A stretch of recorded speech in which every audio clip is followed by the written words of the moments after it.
तर आता हे म्हणजे यांच्या सेवेसाठी जय शिवराय ही महिला पाहत आहे.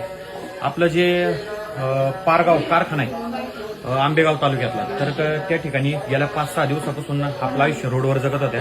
तर पारगावचं जे पोलीस स्टेशन आहे त्यांनी त्या महिलेला आपल्या आश्रमात पाठवले. तर व्हिडिओ शेअर करा. त्यांचं नाव सांगतायत ते ममता आणि थोडंसं मानसिक आजार आहे. तर शेअर बघा आणि व्हिडिओ शेअर केला तर कदाचित त्यांच्या घरापर्यंत हा व्हिडिओ पोहोचू शकतो. कदाचित चाकण MIDC कोण त्यांचे नातेवाईक कामाला असतील किंवा कोण असेल तर व्हिडिओ जास्तीत जास्त शेअर करा.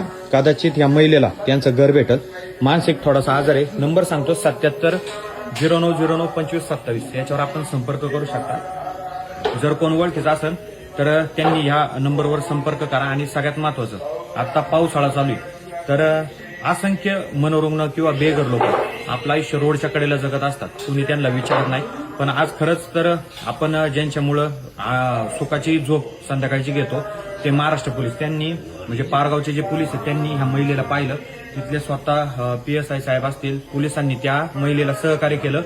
पोलीस स्टेशनला 2-3 दिवस त्यांची विचारपूस केली, गाव कोणते घर कोणते, पण ते सापडलं नाही. त्याच्यामुळे ते आता आपल्या आश्रमात घेऊन आले.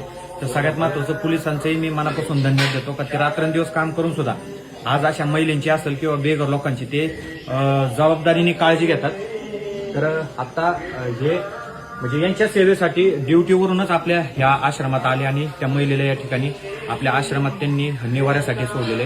तर आपलं काम आहे तर ते म्हणजे त्यांचं काम 24 तास करतच असतात. पण आपलं काम एक आहे का कदाचित तुम्ही एक शेअर जरी केला सांगता येत नाही का ते घर भेटलच. पण महादेवांच्या कृपेने छत्रपती शिवरायांच्या आशीर्वादाने कदाचित घर भेटलं तर भेटल. व्हिडिओ शेअर करा.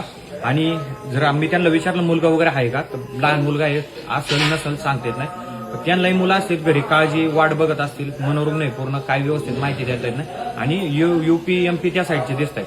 तर आपलं एक कर्तव्य आहे का छत्रपती शिवरायांना आपण मानतो. तर आपल्या या शिवजन्मभूमीत आपल्या महाराजांच्या जन्मभूमीत आज ही महिला अशी बेवारसपणे फिरते. तर तिला आधार देणं आपल्या सगळ्यांचं काम आहे. तर व्हिडिओ शेअर करा. कदाचित भेटलं तर घर भेटल आणि हा आशीर्वाद तुम्हाला तुमच्या परिवाराला लाभल. आता जेवणाची तयारी चालूच आहे. पंक्तीला बसतील जेवायला. आता तुम्ही जे 1-1 रुपये मदत करताय ती यांच्यासाठीच करताय. त्यांच्यापर्यंत ती मदत पोहोचते. तर जे मदत करणारे ते मदत करतायत. तुम्ही फक्त एक शेअर करून त्यांना घरापर्यंत पोहोचवा. याच्यातून काही व्हिडिओ चालण्यासाठी व्हिडिओ करत नाही. पण कदाचित एखाद्याचं घर सापडेल एखादं शेअर केल्यावर. तर त्याच्यामुळे तर करा. एवढं सांगतो. जय हिंद, जय महाराष्ट्र, जय जिजाऊ, जय शिवराय, जय संभाजीराजे.